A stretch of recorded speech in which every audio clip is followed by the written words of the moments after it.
යන්න බලාපොරොත්තු වෙමින් ඉන්න කෙනෙක්ද?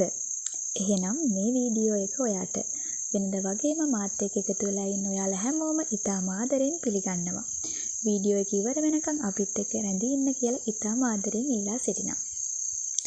හරි, අපේ පළවෙනි ප්‍රශ්නය ශ්‍රී ලංකාවේ මුල්ම විශ්වවිද්‍යාලය කුමක්ද? උත්තරය ලංකා විශ්වවිද්‍යාලය ආරම්භ කළේ 1942. විශේෂ අධ්‍යාපන පාඨමාලා පැවැත්වෙන ජාතික විද්‍යාපීඨ මොනවාද? මහරගම, හාපිටිගම. ශ්‍රී ලංකාවේ ප්‍රථම උපකුලපතිවරයා කවුද? උත්තරය සර් අයිවර් ජෙනින්ග්ස්. ගුරුවරුන් ඇතුළු දෙපාර්තමේන්තු ප්‍රධානීන්ගෙන් පහළ තනතුරු සම්බන්ධයෙන් මාරු කිරීම, උසස් කිරීම ආදී බලතල ඇත්තේ කාටද? උත්තරය රාජ්‍ය සේවා කොමිෂන් සභාව. උසස් පෙළ සඳහා පොදු පරීක්ෂණ විෂය හඳුන්වා දුන් වර්ෂය කුමක්ද?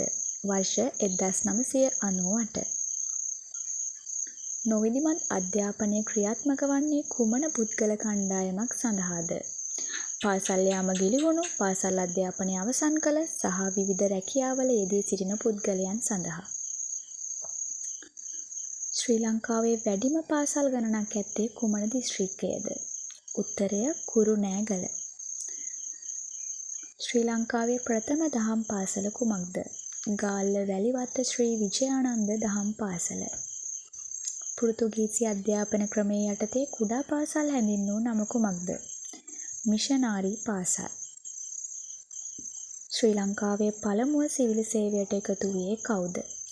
පොන්නම්බලම් අරුණාචලම් මහතා.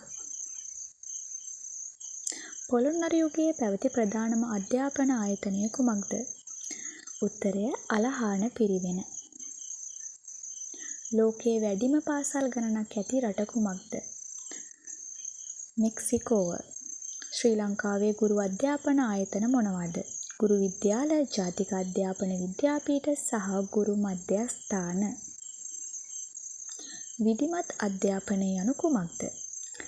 පාසලෙන් ලබන අධ්‍යාපනය.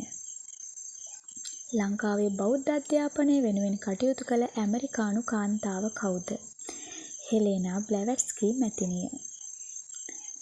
මේ වගේ වැදගත් දේවල් දැනගන්න ඔයා අපිව තාම සබ්ස්ක්‍රයිබ් කරලා නැත්නම් අපිව සබ්ස්ක්‍රයිබ් කරලා තියාගන්න. තවත් මේ වගේ වැදගත් වීඩියෝ එකකින් හමු වෙමු.